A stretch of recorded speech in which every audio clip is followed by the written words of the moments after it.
Hi, I'm Jared Dillian, investment strategist at Malden Economics. And to me, gold is the way to maintain your purchasing power.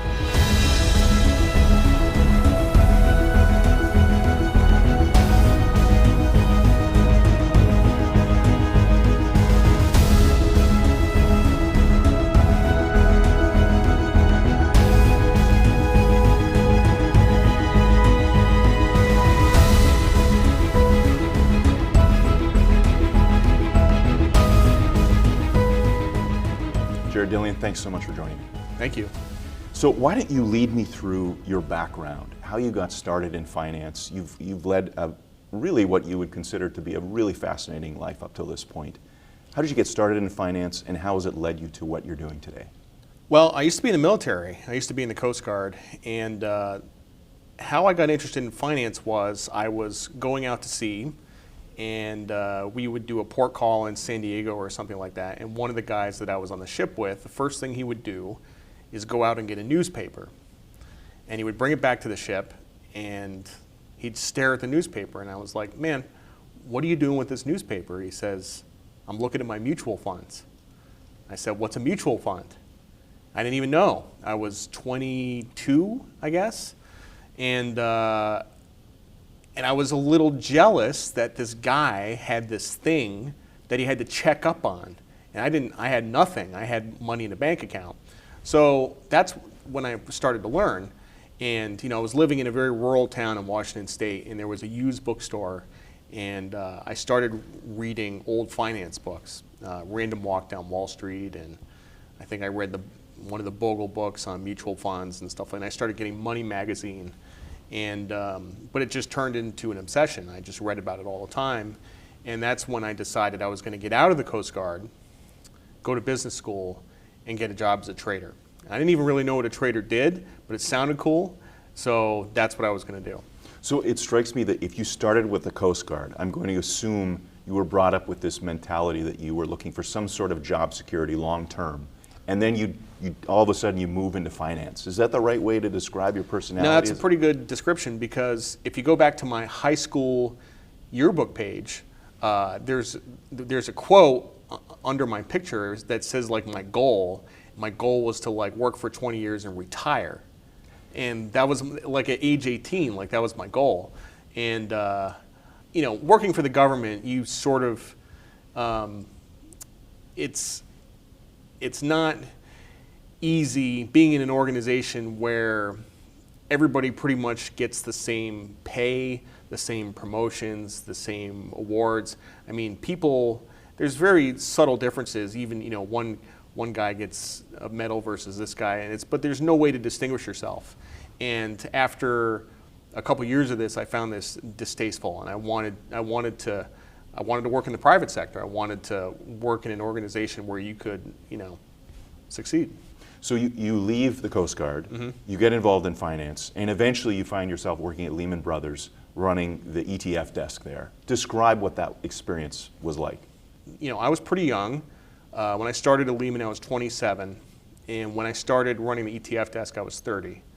And when I think about what I didn't know when I was doing that, my level of sophistication in markets was low. There were a lot of things I didn't understand. There were some things I knew. I knew a lot about the Fed. I had to know everything about the Fed to be an index arbitrage trader. So I learned everything about the Fed. I knew about short-term interest rates. There were some things I knew about, but like a lot of big macro stuff, like I just was really ignorant of. And when I look back at that time period, I'm like, I was a young guy who was pretty stupid, who was carrying a lot of risk, who didn't know a lot about a lot of stuff. It's pretty incredible. How many billions of dollars were running through your hands every day at that time? On an average day, we were trading about $1 billion a day in ETFs.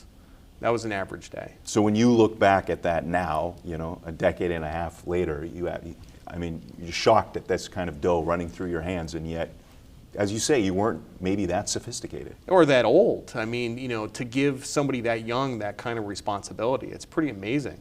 And this is a funny story. There was once when I was on the desk, I was reading an article about a sandwich shop in New York City, and you had to be a delivery man for 18 months before they let you make sandwiches at this sandwich shop. And we were all having a good laugh because I was trading within like 3 weeks of, working at Lehman Brothers. Like they were just handing people just incredible amounts of responsibility. It was nuts. You wrote a very famous book called Street Freak that essentially told the story in a roundabout way about what happened to you at Lehman in terms of the experience, not necessarily what was happening on the desk, but really everything else that was enveloping you at the time, being this young guy with money working on Wall Street and everything that entails. Describe for me the book and maybe tie that into the experiences that you had. Street Freak came out in 2011, and it talks about two things. It gives people, number one, it gives people a window into what it was like to work at Lehman Brothers. Now, it's not a crisis book. I don't say why it went bankrupt. I didn't know any of the people that make it went bankrupt. That's not the focus of the book. It's really sort of a snail's eye view of what it's like to be inside this firm, which was terrible and awesome and all kinds of things. And but also it was my personal journey with mental illness. I mean, I have bipolar disorder. I was diagnosed while I was, on the trading desk, and I had to take a break for a couple of weeks. And it was, it was a job that was so crazy that if somebody was crazy, you wouldn't even notice because it was crazy. So I was kind of running around with, being manic and depressed, and in this job where it just, that type of behavior was totally normal. So I didn't get diagnosed for a really long time. I mean, everybody has this preconception of Wall Street, that it's hookers and blow, and you're managing money during the day. Did that define, at least in terms of what you experienced on Wall Street? Well, in terms of the decadence aspect of Wall Street, I experienced some of it, but not a lot. Wall Street's a bit like high school. I was a very good kid in high school. I knew there were drugs in high school intellectually, but I wouldn't even know who to talk to get them, because I was like a nerdy kid and I had my nerdy friends, and I just didn't go outside that circle. So Wall Street's kind of the same way. There's bad stuff going on, but I just wasn't really a part of it, and had no desire to. Wasn't really the people I ran around with. So oftentimes life seems to turn on these, decision points, these fulcrums that everything in your world changes. Was there kind of one or two points for you where certain decisions were made either by others or by yourself that pointed you to where you are today, that really transformed your life? Do you mean while I was on Wall Street or before? Well, you're on before or after. I mean, right now you're working with Malden Economics. You have your own newsletter, the Daily Dirtnap. You're doing so many things. Obviously, there was a decision point where you had to decide to leave Wall Street and to do what you're doing now. What was that all about for you? I think the big decision point for me was when I decided to leave Wall Street, leave Lehman Brothers, and start the newsletter. And it was one of those decisions that yes, I was making it on a conscious level, but I was really making it on a subconscious level because I knew that I just could not work another day in that job. I couldn't do it. It didn't really have anything to do with Lehman going bankrupt. That sort of just made a nice break point where I could leave. But it was, look, I mean, when I say that a job is stressful, I sound like kind of a wimp, like the job was too stressful for me. It was insane. It was an insanely stressful job. As an ETF trader, I lasted 4 years. That is about an above average lifespan for an ETF trader on Wall Street. Most of my contemporaries at other firms would last 2 years, 3 years. It was the hardest job, the hardest trading job on the street. The stress was so high. So to walk away from that and start a whole new career in the middle of the financial crisis was, I mean, I guess it was a risk, but it was, it set me up for what I'm doing today. You said before you were literally trading $1 billion every day. Talk about your relationship to money, how you were brought up with it, what money meant to you. How has that evolved for you over time? So my parents divorced when I was pretty young, about 7, and I went to live with my mom. And I would visit my dad, but I mostly lived with my mom. And we grew up in a town in eastern Connecticut, sort of close to Rhode Island. That was it's a poor town. And we lived not in a great section, in a small house. And for the first couple years we were there, I was getting my clothes out of yard sales and stuff like that. Over time, my mom began to make more money and things got easier.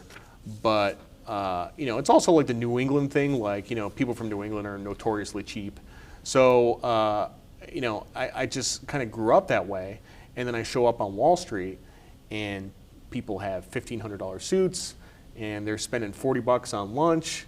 And I was in a different world, a completely different world. And I didn't fully understand that world until after I left, because I would bring in a can of beans for lunch with a can opener and open the can of beans and bring like a plastic fork and eat beans for like 49 cents. And people did not understand my behavior, but I was working with a bunch of guys that grew up in wealthy areas, New Jersey, New York, Connecticut, and just had a different take on money than I did altogether. What's your relationship been to gold over the years? So I first discovered gold really in 2005.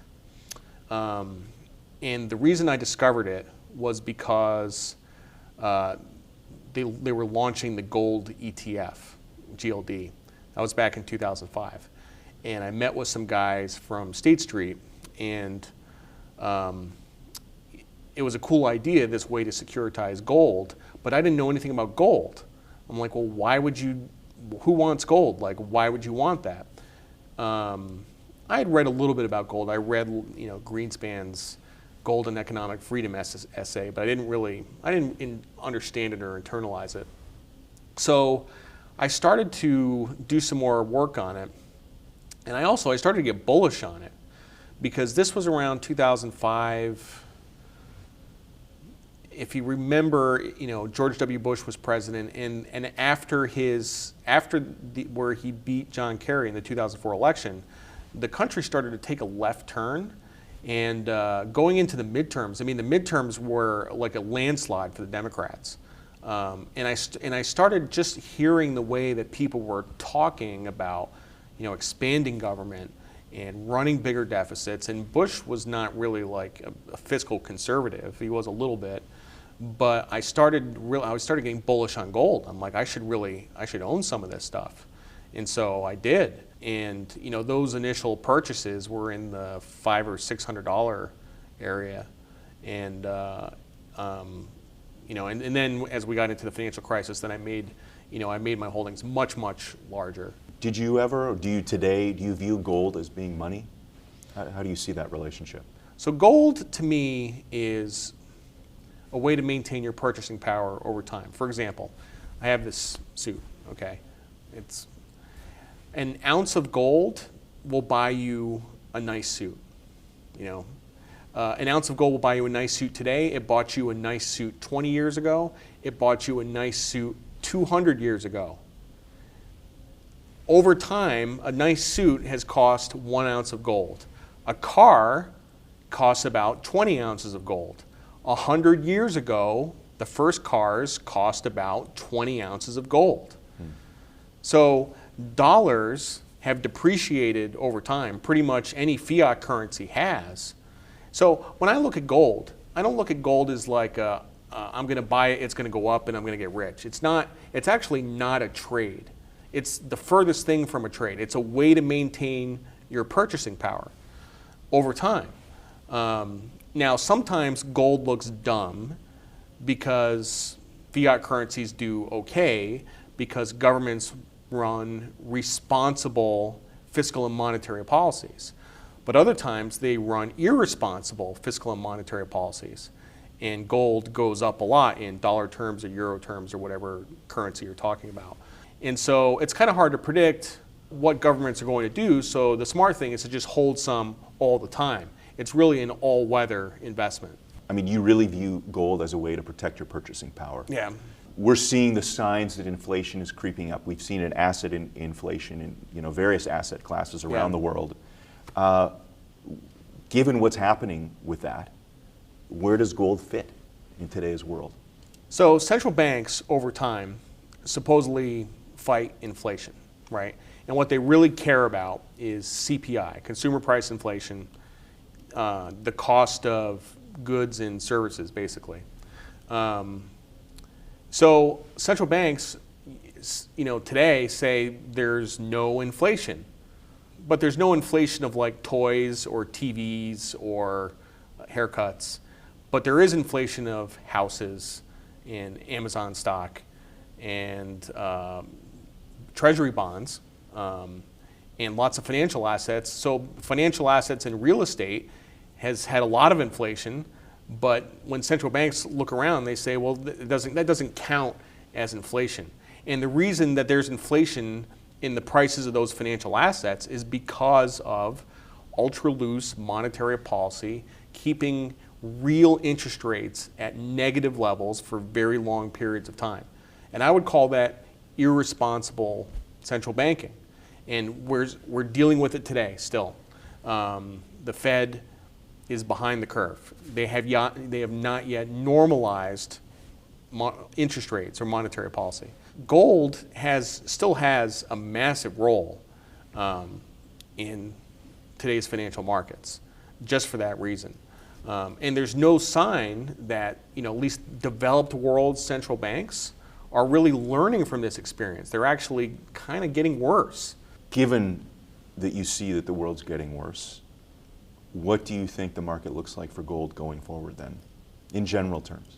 The other aspect of gold depends really on two things. It depends on monetary policy, and it depends also, which most people don't understand, it depends on deficits.